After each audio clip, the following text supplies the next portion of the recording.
اپنے آپ کو یہ مت سمجھنا کہ میں یہ کام نہیں کر سکتا، یہ کام نہیں. میرے آقا رسول پاک صلی اللہ علیہ وسلم جب جوتیاں آپ کی پھٹ جاتی تو اپنے ہاتھ سے سل دیا کرتے تھے. تسمہ لگانا خود حضور پاک صلی اللہ علیہ وسلم تسمہ لگا لیتے تھے. یہ حضور پاک صلی اللہ تعالی علیہ وسلم کے اعمال ہے. یہاں تو لوگ اپنے جسم کی کوئی چیز دور کرنے کو بھی عیب سمجھتے ہیں. حضور پاک نے اس دیہاتی سے کہا کیا میں مزدوری کر لوں؟ کہا ہاں. 1 ڈول پر 2 کھجوریں دوں گا. کہا منظور ہے. رسی لی اور ڈول کو باندھا، کنویں میں ڈال دیا اور کنویں سے پانی کھینچتے تھے اور اس کے درختوں کو سیراب کر رہے ہیں. رسول پاک صلی اللہ علیہ وسلم پسینے میں تربتر تھے، سخت دھوپ کی تمازت، اور آپ کنویں سے ڈول کھینچتے جا رہے. کافی وزنی ڈول ہوتا.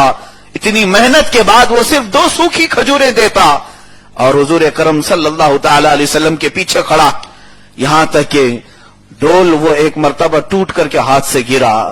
تو جیسے ہی گرا تو پیچھے کھڑے ہوئے اس بدو نے ہاتھ اٹھایا اور میرے آقا کے اوپر لگا دیا اور کہا تو کیسی مزدوری کرتا ہے کہ میرا ڈول ٹوٹ گیا. میں جب بھی حدیث پاک پڑھتا ہوں قربان جائے میرے آقا صلی اللہ علیہ وسلم کے اخلاق. رسول کائنات صلی اللہ علیہ وسلم نے یہ نہیں کہا کہ تو کسے ہاتھ اٹھایا، کس پر ہاتھ اٹھایا، نہیں فرمایا. کہا کہ غلطی سے ہو گیا، ڈول ٹوٹ گیا، میں باندھ دوں گا. رسی باندھی میرے آقا صلی اللہ علیہ وسلم نے.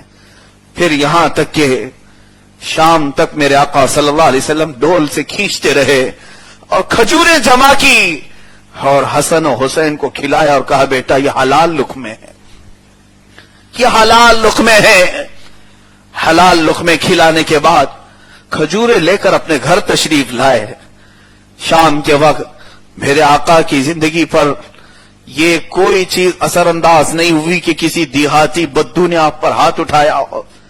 رسول کریم صلی اللہ تعالی علیہ وسلم جب اپنے ہاں تشریف لائے، سنو اس حکایت، اس حدیث کو شہاب الدین قلیوبی رحمت اللہ علیہ نے اپنی کتاب کے آخری حصے میں لکھا اور فرماتے ہیں اس کے بعد لکھنے کی میری ہمت نہیں ہوتی، اس کے بعد لکھنے کی ہمت نہیں ہوتی. اس دیہاتی کو احساس ہونے لگا میں نے جس کو مارا ہے شاید وہ کوئی اچھا آدمی نظر آ رہا تھا، میں نے جس پر ہاتھ اٹھایا. پھر وہ کہتا ہے دل میں احساس ہونے لگا محمد کے بارے میں نے بہت سنا، کہیں وہ محمد ہی تو نہیں تھے صلی اللہ علیہ وسلم. کہتا وہی تو نہیں تھے.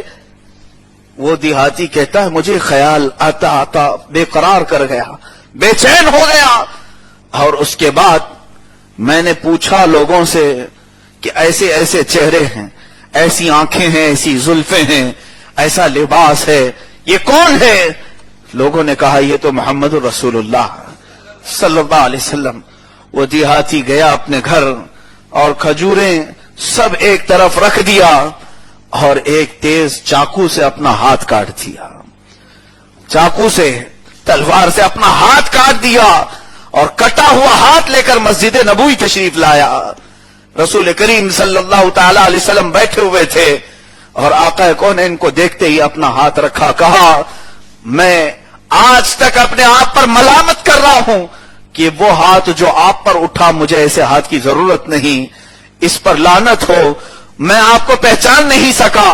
رسول کریم صلی اللہ تعالی علیہ وسلم نے اس کے ہاتھ کو اٹھایا اور اس کو دیا اور پھر فرمایا اتنی زیادہ اپنی طبیعت پر گراں اور اتنا سخت عمل کرنے کی کیا ضرورت تھی؟ میں بھی تو ایک مزدور ہی کی طرح تیرے پاس کام کر رہا تھا. میں نے مزدور جس طرح غلطی کرتا ہے اس طرح سے اگر کوئی چیز کمی زیادتی ہو گئی ہوگی تو اس پر اتنا بڑا تجھے عمل ایکشن کرنے کی کیا ضرورت تھی؟ رسول کریم صلی اللہ تعالی علیہ وسلم سے اس نے رو رو کر کے کہا کہ آپ مجھے معاف کریں گے؟ کیا آپ مجھے معاف کریں گے؟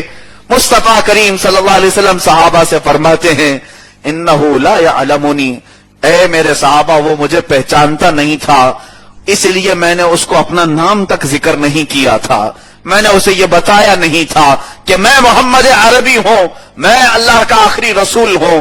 خیر اس سے جو کام ہوا ہے وہ انجانے میں ہوا، اللہ اور اس کے رسول نے اسے معاف فرمایا ہے. میرے عزیزو یہ حدیث پڑھنے کے بعد ایسا لگتا ہے کہ ہمارے اندر انا کوٹ کوٹ کر بھری ہوئی ہے، ہمارے اندر غرور و تکبر کوٹ کوٹ کر بھرا ہوا ہے.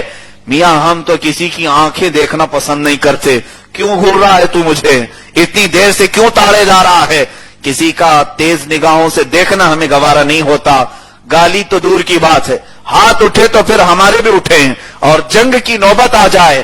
یہی تو معاشرہ ہم لوگوں نے آج بنا کر رکھا ہے. برداشت کی قوت تو ختم ہے ہماری. صوفیاء کے ذکر سے مچلنے والے لوگ اہل سنت و جماعت، جو اولیاء کے عرصوں میں کثرت سے حاضر ہونے والے، ان میں سے کسی کے اندر بھی اولیاء کا مذہب آ جاتا تو قسم رب ذوالجلال کی آج معاشرے کی ہر کڑوائی مٹھائی میں تبدیل ہو جاتی. ان کا مذہب، ان کا